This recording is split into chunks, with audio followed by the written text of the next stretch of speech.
Well, hello, beautiful soul. Welcome back to another episode. Today, we have a very special person on the podcast. One of my wonderful clients from Revive Your Sacral is here. Her name is Briana, and she's sharing everything she is just so real and raw and vulnerable in the way that she shares. I had to have her come on here and share everything with you. Everything from why she chose to do this work within human design and energy and what has happened for her since. And it's pretty freaking crazy. Like, she actually came into the program with a disorder that was taking away from her life and her livelihood and being a woman and being a mom. And she's just a completely different human. I'm so deeply proud and happy that I have been able to walk along this path with her and that she has so graciously opted to come on the podcast and share all of this with you. I know that you're probably going to want some tissues for this one. She makes me cry so much. She makes me cry more than any client I've ever worked with. I don't know what it is, but everything that she shares, I just feel so deeply, and it makes me just overwhelmed with emotion.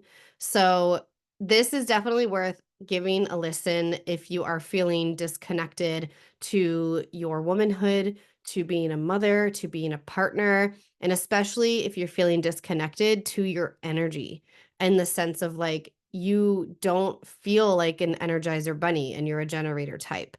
Or maybe you feel like nothing satisfies you, nothing brings you excitement and passion and joy anymore. This is definitely the episode for you. Oh, and I would say worth listening if you feel disconnected from your body in general. Like me, when I first started my human design journey, I was very dissociated from my body after years of abuse. And her and I shared that, but from a very different for different reasons. So if you feel disconnected to hearing your body's responses, to following that communication and wisdom that your body is trying to connect with you on, this is such a good listen. So good. Her story is going to inspire you and likely give you at least one, if not three or four takeaways on things that you can start doing on your own to feel into your body again and to trust it, to move with it, and to not have to force. Now, before we dive into the episode, I want to remind you that, I don't feel like I've talked about it enough on this podcast. So I feel like I probably should. I am having an upcoming in-person retreat in Florida at Chosen, which is like this epic forest or jungle in Florida. And it's going to be in November, so perfect time for like when it gets cold up here in Massachusetts and I want to duck out. But I'm doing it alongside my business partner, Viola, who is a crystal Reiki master. And I feel like her bringing in the way that she moves energy and heals people, literally heals people, alongside human design and shedding the layers of who you were taught to be, letting go of who you don't want to be anymore, and truly combining the two into who you were born to be, allowing yourself to actually feel into your body and to move with the energy and to release all this stagnant shit. Like, that's what we're doing with both of our powers combined. Plus, it's going to be in this epic sanctuary. Everything is included: food, your sleeping arrangements, all of that is included, and you get to choose to do these really beautiful ceremonies and but not tasks, what's what I'm looking for. There's a lot of options of what you could do, or if you also need some time to rest, we are very much customizing it to you and your energy and of course your human design. So, if you are feeling like you are ready to awaken yourself, like literally shake yourself and wake up because you no longer feel like you're connected to anything in life, listen, I've been there. And our society is not built for women like us to feel connected to ourselves, to feel connected in any way, shape, or form. We're taught that we're supposed to just be a mom, put the kids first, do this, do that for everyone else. And V and I are here to tell you that that's not what we want for you, and you don't have to live like that.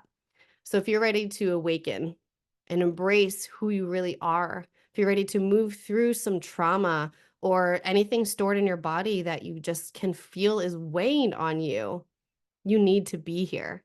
You need to be in this space with us. If my client Briana can get the results today that you're going to hear about virtually, imagine what you can get with this work combined with healing Reiki and stones and all of the freaking like voodoo magic that Viola makes in person for a weekend, 3-4 days, right? Like imagine what you could do with us in person and all of that. Plus, you get to meet some really incredible like-minded women. We are only putting women in this space who would be a great fit for a retreat like this. So know that we are hand-picking everyone. We're having conversations with everyone and making sure that it is like the tribe that you've been looking for. Because I know this development journey can feel a little lonely at times. So we are very much embracing the let's build a safe sisterhood. Let's rebuild your sense of womanhood and connection to your body. And let's live. Let's live life and leave this place being a totally different person with all these tools that you have moving forward. It's not just a going to the retreat, going home, and everything feels like shit again. That's not what we're aiming to do here. So if you want to hop on a call and chat with me or V, there's a link in the show notes below. We would love to have you. Now, on to the episode. Welcome to the No BS Human Design Podcast. I'm Adriana Keefe, human design coach and motivational speaker. I went through my quarter life crisis in my 20s and had to learn how to navigate through finding what I was meant to be doing with my life. I refused to believe in the culture that said we were all meant to have the same path and boring careers until we retire and die. And along my journey, I found human design, a system that reveals your energetic blueprint, showing you where and how to access your body's consciousness and how to live as your true self. Human design changed my life, so I started sharing it with others and changing their lives, but we were all finding the same problem: a lack of resources that explain the system in easy and useful ways. So I created this show where we dive deep into the lessons of the human design system without the BS and the noise you find on the internet. Listen in for lessons in human design, finding your purpose, manifestation and spiritual practices, human design within business, and so much more. We connect with other experts in the human design and spiritual realm in a refreshingly honest way to help you find your way along your spiritual path and live this life with intention. It's time to let go of the societal expectations of being and let yourself find abundance through being uniquely you. Let's get started.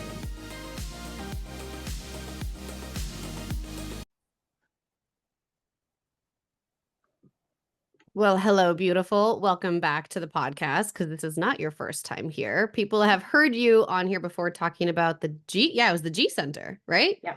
Yeah. Mm-hmm. Okay. So thank you for joining us again. That was before we ever really worked together. And now you're back to talk about said work and to talk about the transformation and the current transformation. Everything is still progressing. I would love for you to take a moment to introduce yourself. Let everyone know who is Briana. Yeah, so I am a generator, lines 2-4. I'm a Leo, so I'm in Leo season right now, with I think Virgo moon, Virgo rising. So I have I feel like the Leo is still like figuring out how and when it's going to come out because of all of that Virgo energy. I'm a mom. I have 3 kids who are 6, 4, and 3. So we're, in the trenches with those ages as well. And then professionally, I'm a certified menstrual cycle coach, and I work with women who struggle with really the cognitive emotional side primarily of living with a cycle of, navigating all those ups and downs and really coming home to their bodies and understanding their relationship to themselves in a new way. Mm. I love when you explain what you do. It just feels so natural for you to be doing it and talking about it. I feel like I could listen to you talk about it all day. I don't know if I've ever told you that, but I really feel like I do. Yeah, that's Oh so yeah. funny. I did a workshop this past weekend, and I kind of did my intro spiel and then kind of did a pause, like check in, how's everyone feeling with, where we're going today, like that kind of thing. And one of the women was like, I could listen to you talk for 5 hours. So it's so Yes. funny that you say that. Yes. I don't know. It's it must be that defined throat. I don't know. It's something about the way that you speak, especially about your work. It feels very like energetically pleasing for sure.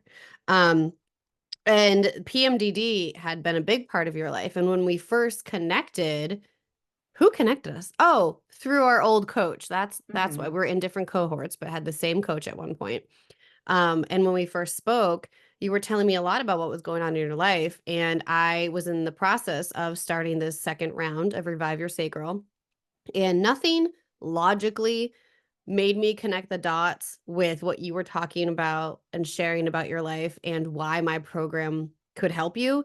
But I had this like, do you remember this moment? This like Yeah. intuitive, like you need to tell her. And I think I actually said to you, I don't know why this is supposed to work for you, but I'm being told that this program is going to do something for you. And then you shared more about your personal life that I was like, oh, it makes so much Mm-hmm. sense. So I'd love for you to just share a little bit about why Revive Your Sacral interested you once I told you and where you were at back then, last December. Yeah. Yeah. So yeah, I remember that conversation. You're like, I feel like I need to tell you this. And when you first told me, I was like, I don't know why you feel like you need to tell me that. Like I didn't have an initial like resonance with it in that moment. And even like after like we got off the call, I took a couple minutes to be like, maybe is there some connection that I'm, like trying to connect the dots a little bit and kind of came up blank. I'm like, okay, we'll see. And then it was actually the next day I was in the shower and like the thought of the program came back up again and talking about like the way that our body stores trauma and like all of those things. And I just like connected in that moment so much with this idea of like this whole time with PMDD, which is a hormone based mood disorder. So it's like experientially in a short way is like PMS on steroids. Um, and I had through all of that time like a lot of like self-hate and blame and really kind of blaming myself for not being consistent and not following through on things, not being able to trust my body was centered in like my femaleness. So like reproductive organs, all those things that sit in the pelvic region, and that's where the sacral center is. And I realized that through my healing of my PMDD, I was more like in relationship to it of like, okay, like these things cause me not to have consistent access to my energy and all these things. And I just kind of have to work with that and accept that. And I think I remember telling you, like, I felt like a generator in the body of a projector because I'm like, I get it on a cognitive mental level, like all the ideas, all the energy towards things, and then my body's not showing up for me. And so when you talked about that, I was like, I have not thought about the sacral center as like the source of the energy and like what final pieces of healing need to happen to relate to kind of that space in my body as the source and not as like the thing I'm working around in troubleshooting. Yeah. Oh, it's so interesting to hear how you ended up connecting all those dots because I don't think we ever spoke about that. We had just checked back in and we're like, okay, maybe I am interested. But that whole process, I don't think I ever heard about. So that's really interesting to hear. And then you literally threw it out to the universe by submitting an application to someone who was sponsoring a spot Mm-hmm. in the program for me. And obviously, this was the right fit for you because you were the Yeah. one who was chosen and there were multiple applicants. So clearly, there was a guide looking out for you. Clearly, there's a guide that was like, get this Yeah. bitch in this program. I feel like too that was probably the most like in the months leading up, I had started to kind of explore human design again, like go back to my chart and kind of because I was generally in a space where I was like, okay, nothing I'm doing is working. I've tried being in coaching containers and like doing the things people told me to do. I've tried just being like, I'm just going to do what I think is the right thing to do and I'm going to go that way. And was really kind of lacking a lot of like trust in my own choices. And I'm like, I'm doing messy action and messy action is not loving me back. And so I kind of had that. I don't know if I probably like in preparation for our conversation or our podcast interview was like, let me look back at my chart. And so I kind of like tapped back into the human design stuff and was like, okay, I think I just need to pull back on everything and like try to connect back to this concept of feeling satisfied with things and where can I feel that. And so then when we did talk about the program, it was like such a full body yes, and one that I haven't, probably like the first time in a long time that I was like, no, this is 100% where I need to be. And also, I don't know how that can work because I wasn't in a place to financially make that decision at the point. So I was just like, I don't know where the answer is, but I just kind of kept finding ways to lean into like, what would it feel like to be this supported? And how can I amplify that feeling? So when you sent out your launch emails at first, because I'd already applied for the scholarship, like I didn't need to read the launch email. And I kind of felt myself like avoiding it because it was bringing up this feeling of like something I don't have, I want. And so I was kind of like Yeah. resistance to even reading about what the program was. And then I was like, no, this is an opportunity for me to like sit with like everything you were writing and be like, what would it feel like to be this supported? So made that a moment. And then I was like, I had gotten a bike for Christmas. And so every time I went and rode my bike, like just feeling that feeling of being satisfied. And so I think so much of that scholarship was like, this is the first time I actively, intentionally like manifested something and felt that of like actually being in the energy of I wanted what I wanted and what I needed to be. And so it really felt like everything was pointing towards like I'm on the cusp of all of these things because I'd been doing this healing work and it was just like I need it's something to help me go deeper than I had been able to at that point. That's fucking epic. The whole rundown of you Mm-hmm. be forcing yourself to be in the energy. I've had similar situations. Even with my upcoming retreat, I'm like, okay, we need a few more people in order for this to financially work. And then I get into that resistance energy and I'm Mm-hmm. like, no, get back to what I'm doing. Like, why am I doing this? And it makes a huge difference. I think that you and I are also both really perfect examples of if you don't work on your energy and healing or like whatever you want to call it, your body, your mind, and your soul before you start doing the things that business requires of Mm-hmm. you or people tell you to do in business, it doesn't work. Like you and I Yeah. both worked with a top coach, a top business coach. She's incredible. She knows her shit. And why did those things not work for us? Why did we Mm-hmm. leave that feeling, I felt satisfied with the people I met and the time that I had, and Yeah, it did definitely learned some not. lessons. And also, yeah, Yes. it was not what Yeah. it didn't make sense. And I think Right. that was the biggest part. It wasn't like, oh, I got into it and it was just like, oh, this is what I expected, or this wasn't the fit that I was thought I was getting. It was just like, I did all the things. I Yes. don't understand. Why is this not Where's the working? disconnect? Yeah. Right. Yeah. And then when that was around the moment that I was like, okay, let me actually take this human design thing seriously and started implementing it in my own life, releasing a lot, realizing where I was like conditioned so deeply, where I was giving away my own authority and just doing the things that people told me to do, which Mhm. we all have been there.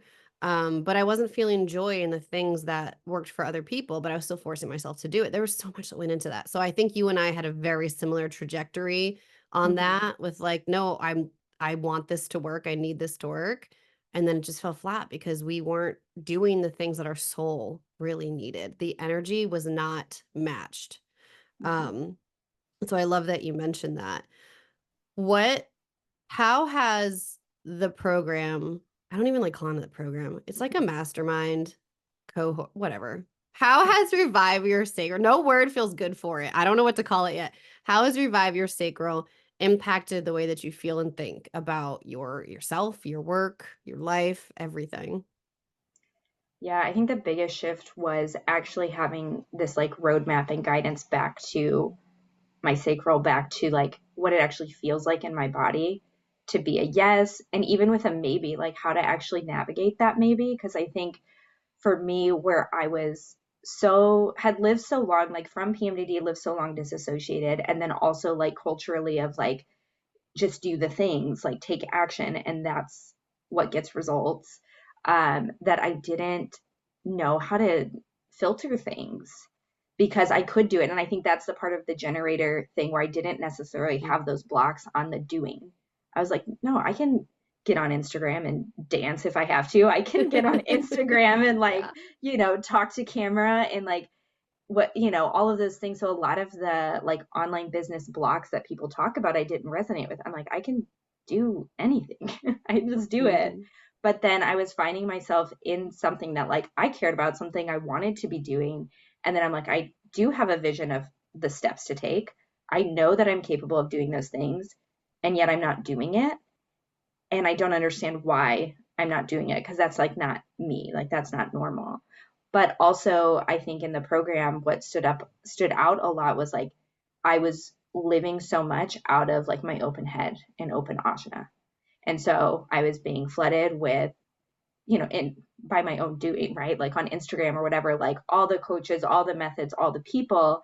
And it wasn't like I was in all of these programs. It was much more of like a passive consumption. But with that open head, it was like all of these ideas being planted of Yeah. this is the right way to do it. This is the way you're supposed to do it. And I didn't have the sacral filter, like access to that to be like, what am I actually in responding to? Because it wasn't even that I was exposing myself to the ideas necessarily, but I didn't have that connection of like, how do I filter what is for me and what isn't for me? So I would say that's like one of the biggest shifts that happened. And then also just like going deeper on the inner work of places where like I still had this subconscious narrative that like I either wasn't enough or that no matter how hard I tried, it wasn't going to work, or like whatever I started doing, I would get really far into it and then my body would stop showing up. That was like the PMDD journey of like being in a cycle of like having 2 weeks where I was confident, capable, could do all the things. And then 2 weeks where getting out of bed was hard. And so having that pattern of like, I don't know if I can trust myself to have that sustained energy towards my goals, I think was really blocking my ability to show up and be consistent with things because everything felt like pressure. As soon as it'd be like, this is what I want to do, I'm going to commit to it. And then it was pressure. And then my body shut down. And then I'm like, I don't understand what's Yeah. happening. So I think doing that deeper work, healing those deeper wounds was also able to shift how I, yeah, view my efforts and how I view, or I guess like how I choose to make meaning out of what happens and how personal things are, or, yeah, just like, what does this mean about me? And that I get to be in control of that narrative. And what I was starting to learn while we were working together is much of what you're talking about. You had that disconnection from your body that you and I both share for very different reasons. And part of, I mean, probably most of Revive Your Sacral came from me learning to reconnect with my body after years of trauma. And I had dissociated from my body. Mhm. And so what I didn't know when I was telling you, I just have this whatever telling me that you would fit this program really well, whatever. Looking back, I see it's because we shared the same problem essentially. Yeah, like the Like, way that we coped with the experience was so mhm, similar, like different experiences, but yeah, the coping was very similar. yep, Because I remember that too, like at first when you were talking about, you know, uh, different types of trauma and like people that you worked with, and I'm like, I don't fall into that category. And so I had those questions at first too of like, I don't know if it's a fit for me because haven't had those same experiences. But yeah, it was living completely outside of my body, separate from it, yeah. and needing a way back to it. And again, I see a lot of that journey because like my work with the menstrual cycle has been like huge in like creating a pathway back to myself. And also it's just like seeing where that has led me to like, okay, when is it time to go deeper?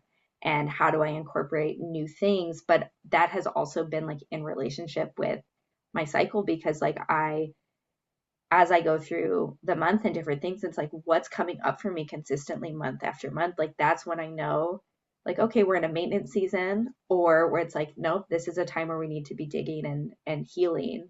And here's like things that you're now ready to address. And that's really what it felt like is like, okay, you're ready for this next layer. Yeah. And I have seen you really strengthen that connection to not just your sacral, but your whole body.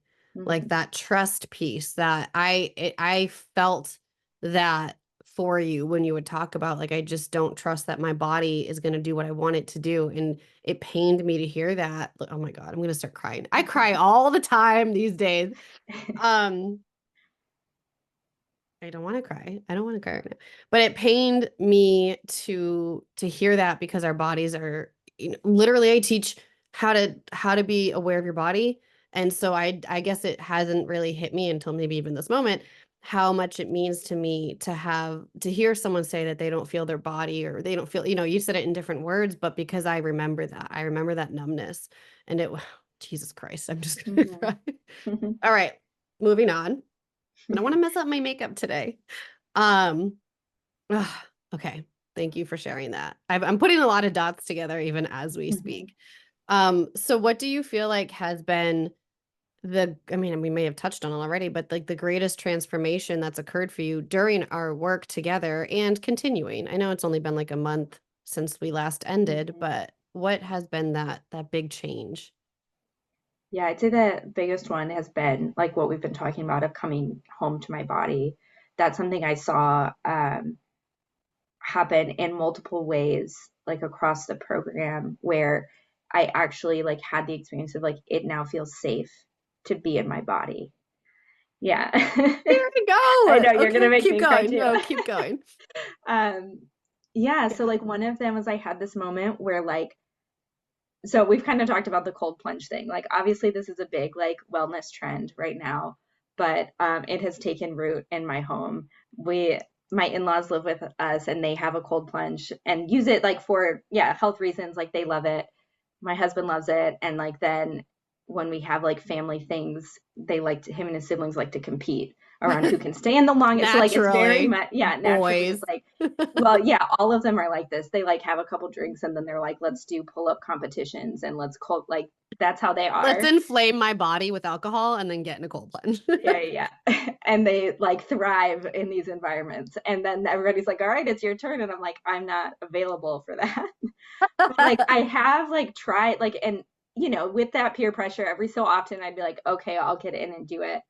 But it was very much this thing of like, I do not have the experience that you have when you cold plunge. And I had to like get to a point where it was a hard no for me of like, it is not safe for my body to be under that kind of stress in that way. Like, yes, I know the health benefits. Like, I've read all the things, and also it's not okay for me.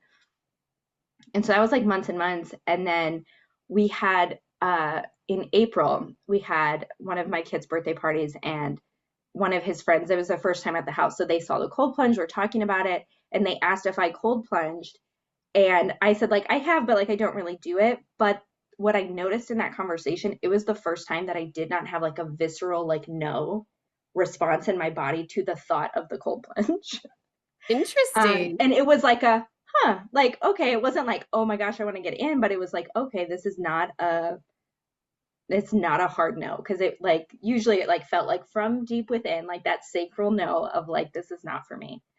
And so then maybe a week or two later, I was having like big feelings about stuff. And so I like went outside and I had this thought of like cold plunge. And I was like, that's weird.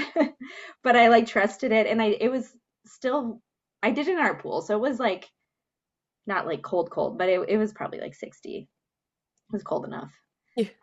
But like I got in the pool and I did the cold plunge and like I had the initial like, shock, but then I like breathed through it and I had this thought of like, you're safe here, like in my body. And it felt good. It felt fine. Like I actually stopped I kind of went numb like on the surface where I didn't feel the cold anymore. And I'm like, Mhm. this is not the same experience that I've had when I've tried to do a cold plunge in the past. And so that was like a very physical way that I saw that like, okay, I have healed in my nervous system. Like it is safer to be in my body. And then I saw that again in other ways with like meditation. Like that was also something that was on the spiritual should list. And I had tried it and been like, you know what? I don't like it's not for me, at least right now, because the experience I'm having when I meditate is not like it's not good. And it's Yeah. like sending me into dissociation like really Yeah. quickly. So I'm like, I don't think that's great. But yeah, since the program, like I now like regularly will do a meditation practice and like I still feel resistance in my body sometimes to doing it. And it's like it still has that memory of like this isn't always a safe thing to do. But now like my experience of it has shifted where I'm like, no, like it feels good when I allow myself to be still and be present for myself. And those are just like, yeah, huge things that, um, yeah, just like feeling safe and at home in my body is huge. That's fucking magical. It sounds like, I mean, correct anything that doesn't resonate, but it sounds like when they would ask you to do things like the cold plunge before, your nervous system went straight into like dysregulation and offense, or no, defense. It went into defense because it felt like you didn't have control over your body and over the situation. And then now when they ask you, you feel like you are connected to having control over your body and you can make a safe, grounded decision. Does that feel right? Yeah, and I think that like when I had done the cold plunge before, it's like the whole point of doing these types of activities is it's applying external stress that you then like go into your body and you breathe and you create a sense of safety for yourself. Like that's how it's helpful. It's not helpful to just be like dysregulated for 5 minutes. Like the process of regulating yourself is what's beneficial. But that's what I was experiencing is that I would get in and then it's like, okay, go into your body. And it's like, but it's not safe in here. So now I'm just in this, like, I'm flooding my system externally and internally with like cortisol and adrenaline. And I would feel exhausted after. And I would like go like lay on the floor. I'm Yep. like, this is not the same Man, so much experience. change in But like just 6 months. trusting, yeah, like trusting, learning to trust that when my body said it was a no, even if it was like this is a good thing to do, or any of these other things, or it was good for someone else, like trusting that if it's a no for me, it's a no. And that doesn't mean it'll always be a no, but like my body knows. And that's been the same with like my relationship with exercise, um, because I would do like I could do lots of things and then I would be like, now I feel like I need a nap. Like my Mhm. muscles feel cold. Like my body is not responding to this in the same way. Like I'm definitely not getting any endorphins. And learning to have to be like, I need to not do these things, even though they're like good things to do. And then I did some like somatic movement thing, like just things that were connecting to my body. And I was like, when I do this, like, am I building muscle mass? No, but I feel like I have energy for my day after I do these like super gentle things. So there was definitely a lot of like work and healing there. And it's like that's what's then created capacity to then like stretch myself and do more because I have that safety that I get to come back to in my body. And that's, I was just having a conversation with Alex about how the tools that we use today may not, probably will not be the same tools you use 6 months from now or a year from now. And just about reassessing what tools you use. And part of it's because of this. One, you can just get bored of things or outgrow things. But two, you never know how your nervous system in a different phase of your life or a different season is going to react to something different. So whenever I get bored of like one of my rituals or routines, I'm like, okay, I'm either resisting this because something feels off or it's time to do something deeper. Um, what was I going to ask you? Oh, what is life like currently with your PMDD symptoms? What has shifted, if anything, with that? Yeah, so I feel like when I started the program, I wasn't having like active PMDD flares. Like I had worked through that and like I'm someone who's more sensitive on average to my hormone fluctuations. So like I definitely can tell when I'm in different phases, but it feels more like I'm in relationship with these different versions of myself than like I'm having these extreme debilitating like shifts happen. But what I came into the program still being kind of confused about is like I was still falling into almost these cycles of like, okay, if I have a couple really good productive days, like I'm going to crash and burn. And my body's going to shut down and be like, we can't do anymore. And so it was almost this pattern of like having high, good weeks and then these lows, but they weren't like in a pattern with my cycle or anything. It was just like, it felt very weird. And like, why is this still a thing? Because I am capable of doing stuff. So, what I noticed the most as far as like depth there was like breaking out of that lack of trust with my body that my body was going to show up and to kind of create that relationship where it's like, yes, it's safe for me to push and go after things. But also like noticing ways that I was still kind of like pushing myself harder Mm, than it wanted to go and like kind of coming back to like, what's like one thing that I can do towards a goal today? and like being okay with more of that pace and that rest of like to create consistency right now. What that's looking like is do something every day towards this thing, as opposed to, oh, I'm feeling really productive today, so I'm going to work a lot, but then that creating like a sense of like, well, then I should be able to maintain this Mm. level of motivation or output or things from day to day. So I think it was really that relationship with trusting my body to show up for me was the biggest thing. Because in the past, I always worked ahead towards goals because in preparation for the days when I couldn't do anything. So then I could kind of like coast through those days because I'd already like worked ahead. But actually shifting that pattern towards like, how can I make a tiny step every single day and build that consistency muscle so then I can also be in more of the ebb and flow of like, it's okay if I do more today and less tomorrow, but actually have that trust that I'll be consistent. It's like going from an anxious form of use of energy to like a more Mm-hmm. grounded form. Does that feel right? Yeah. That makes sense. Because the way you're describing the energetic output, I'm like, oh, it's like my anxious brain. It's just like constant, Mm-hmm. constant versus the times when I'm just like safe. Safety is a Yeah. big, big word for us today, apparently. Yeah. So, for anyone who's listening, who's thinking that Revive Your Sacral might be the right next step for them, but they're kind of on the fence, what would you say to them? Yeah. So this one I think is like, it's hard for me to answer these types of questions because I am someone who it's hard for me to be like, it worked for me, so it'll work for you. Like, Because we're all so like it's, different. Yep. yeah, I'm like, but I will say that what I experienced in the process was like just so transformational. And it wasn't because I did all the things, or it wasn't because of something I did. It wasn't because I did everything right. It wasn't because I took advantage of every single tiny piece of anything that was offered in the program. Like that was a big deal for me to go in and like I barely engaged with Human Design Society. And like there's so much good stuff in there. Like it was so good. And there were a couple workshops that were very impactful for like what I learned out of the program. But it was very much a practice for me of like, if I just like show up and focus on being, Yeah. focus on like leaning into what feels good, having a curious perspective and energy towards what we were doing, which I think is something you also fostered really well. And why I resonated with working with you is because I was like, I need a break from people telling me their 10-step program too, but like anything. I'm like, Yes. I need someone who's going to be like, here's a thing you could try. And then like actually continue to point me back to like, and do you like that? Did it feel good for you? Is this a practice you want to keep going to?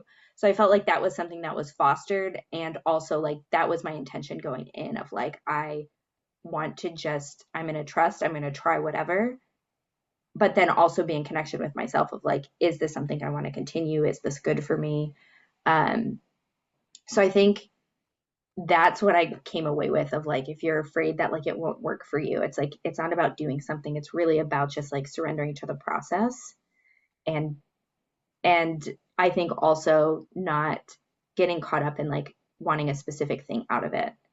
Because I didn't come in being like, I want to feel safe and at home in my body. That's my goal for this program. I knew that I needed something deeper than like I need XYZ for my business, but it was also like I also want these things in my life to start feeling better.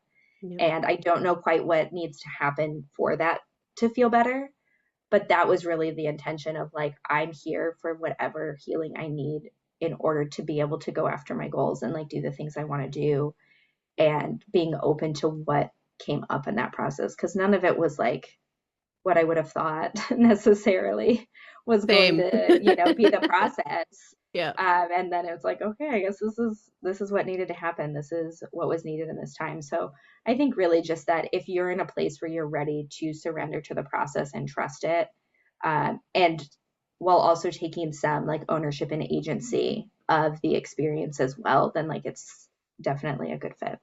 You mentioned so many good things, especially around like I give everyone in any of my programs access to Human Design Society, always with the caveat of this is like not something you have to do. This is a bonus.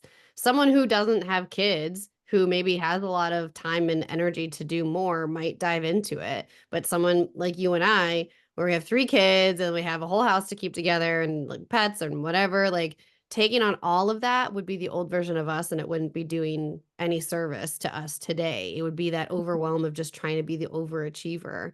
So I'm glad you mentioned that, and I'm also glad that you listened to your body when it said, "No, that feels like too much. Let me just keep coming back to the showing up for the sessions." And that's something you did really well, was you showed up for the sessions. Obviously, we all have life shit that happens, but you showed up consistently, and you used the Voxer app to talk to me consistently. And I think that those things, really just showing up for the work, showing up for yourself, are really what led to you having this huge Mhm. change in 6 months, And those were 1,000%. very different from how I engaged in previous programs too. Like that Mhm. was something that I think I learned in those, but also came in of like, I am going to use the Voxer, and not just ours, but like the group one. Like I'm going to put things Yeah. in, I'm going to be engaged. And I think even I saw that with the Voxer too. Something that I saw shift across the time is near the end, I was like, oh, look, I am not just taking, I'm like pushing back on what she's saying. And I'm Yep. like, this is huge. Because, like, in the beginning, it was very much like, okay, here's my question, or we would talk through some things. And then it's like, okay, I'll like take that back and try it, or like, yeah, just see if it works. And then near the end, I remember because you would often ask, like, how does that feel? And a lot of times I'd just be like, yeah, well, I'll try it. I'll see. Yeah. And then like near the end, I was like, that feels like shit. I don't Yeah, like you it. did. I was like, I remember this one time, and you were But like, I yeah, no, that feels remember like like shit. also being like so proud of myself in that moment of being like, no, like I don't. Yep. And it wasn't like personal, it wasn't about what you said. It was just like, no, that's not resonating yet. That's It not was your it. Like I, body. Right. yeah, being like, Yep. no, that's not good. I need a Yeah. better answer. But that's also, I've seen that like shift also in the way that I'm relating to like God in the universe of like it now like creating that safety, and like it feels safe to push back and be like, I don't like that answer, give me another one. And Mm-hmm. also feeling that way of like, no, the universe and God are actually here to support me, and like, yes, I'm safe in myself, and also I have this like bigger safety net to like turn to and fall back on, and there's space to ask for things, and if you don't like it or if it's not clear, like I need more. I need more from this situation, and that's okay. Like kind of stepping out of that like people pleaser, like, okay, if Mm-hmm. this is what you told me, I'll just like accept that. Like that's fine, even when it's definitely not. And I had that recently, like I was telling you before you got on the call, like was asking for clarity on something and got like a just trust that you'll figure it out as you go. And I'm like, I don't like that's not a great answer. But my response to that, like as I was journaling, was like, I hear you. And also, if I'm living into the answers, if I'm trusting Yep. that it'll work out in time, I need you to bring me some opportunities for play, joy, lightness, because I'm not gonna make it if I don't have these things that are sustaining me and supporting me, and also make it big and obvious so like I know. That's what I say all the time. I'm like, I said yeah, it in I the got shower that from last night. you. And I love it because I'm like, yeah, I don't want to be sitting here like, was that it? Yep. But we got yesterday the temperature dropped. We had a cloudy day with a breeze, and I got to go on a bike ride. And I have Oh, not been on a bike ride like all summer because it's been 115 and like awful. that's Um, crazy. so there's been like a couple like weather things. Like me and Dan went for like a hangout at a park where like it was after bedtime. So we're like brought a tea, brought a football to just toss around and like chat. And as we were leaving, it's like, okay, lightning's starting, like it might storm. I was like, let's just go and see. And we had a 360 view of a lightning storm show happening in like all the neighborhoods around us. There was not a single bit of rain where we were. That's so It rained at cool. our house. So we were just sitting, like chilling there, like watching the beautiful lightning, like hanging out. Like, I don't know. And I told him, I was like, that was for me because I needed some play and I Yes. needed some fun. And so Yep. Mm-hmm. and it felt like such an answer too because it was like big and obvious. It's like, okay, he's changing the weather for me so Yeah, that we I get can to have the ask those things. things. And everything that you're talking about just reminds me of this conversation I had with this wonderful woman who is an Ayurvedic, wait, I'm probably gonna fuck this up. She's a Vedic counselor. learning, whatever. I'm gonna fuck it up. She's gonna be on the podcast, guys, so just wait for that. But her expertise is in therapy. And so we had this conversation around codependence that's happening within therapy. And as she was talking about it, I was like, oh my God, that's so true. I have so many friends who won't do something in their life without talking to their therapist first or whatever. And obviously, I believe in therapy. I believe in coaches, obviously. And what I'm realizing as you're talking is we saw you take back your autonomy. And in those moments when I'm offering suggestions or whatever, I don't always pick up on the fact that you might be doing something without, I don't know, checking in with yourself first or whatever. But what you're saying is like you went from kind of a codependence on a coach or someone who had been X, Y, and Z further ahead of you to I'm gonna take this and I'm gonna run it through my head, run it through my ajna, but really the decision's mine. And I'm going to move forward with what makes sense for me. And so just hearing you reflect that back, it's bringing up that whole conversation around that codependence piece because we have become a society that becomes really codependent on our help. Like she And like said at one point authority she had someone booking figures, like that 3. power. Yeah, so I've Mhm. read about this too in like power dynamics of like so often it's a power over, like I'm the expert, I'm giving you the answers, is like tends to be the dynamic. But that's like on both sides of like, yes, as a coach, you don't want to be like forcing, like, this is how I do it, so this is how you have to do it. But it's also like, as a coachee, as someone in that relationship, to take agency and bring your power into the conversation as well, that it is a conversation. And like obviously it's, if you're just like, no, I'm not going to do anything you suggest, it's like, well, then this isn't the coach or the Right. relationship, Right. right? Like if you're not going to trust any of the process. Yeah. But yeah, finding that balance of like, I can also do something that you suggest and be like, all right, I don't think this is going to work, but I'm going to try it. But it's like Mhm. still from that place of power of like, I'm going to give this a shot, and I'm also okay either way Yeah. with what happens. So Yeah. yeah. For sure. Oh, this has been such a good conversation. Thank you so much for being here. If anyone has questions on PMDD, you guys have to reach out to Briana. All her information will be in the show notes so you can easily connect with her and maybe share something that you felt really connected to that she shared today, because I know you, Briana, absolutely love to hear that you've inspired someone else. I mean, I'm sure most of us do, but exceptionally you as a fellow cross of contagion in your incarnation cross. Is there anything else that you feel like you want to share? No, I mean, I think I was just so, it was so good. Like the experience, it's the best coaching experience I've had. And it's one that has like healed a lot of my relationship with the concept of being coached, and like both in how I approach that of like who is a good fit for me, and having like my power be a part of that conversation as well, but also just like having a really healthy version of how to interact in that experience. So that has been huge for me. You make And me cry more than any other client I've ever had. Thank you for those really kind words. It must be your open solar plexus in my definition.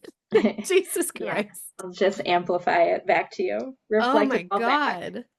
That that's really amazing to hear. Thank you. Thank you for being here and for sharing all of your experiences and for being so raw and vulnerable. I know that someone listening needed to hear everything. Whether or not they decide to join Revive Your Sacral doesn't matter. I know someone just took so much from this conversation. So thank you for being here. Good. Thank you for having me back and for the work that you do. I really appreciate it.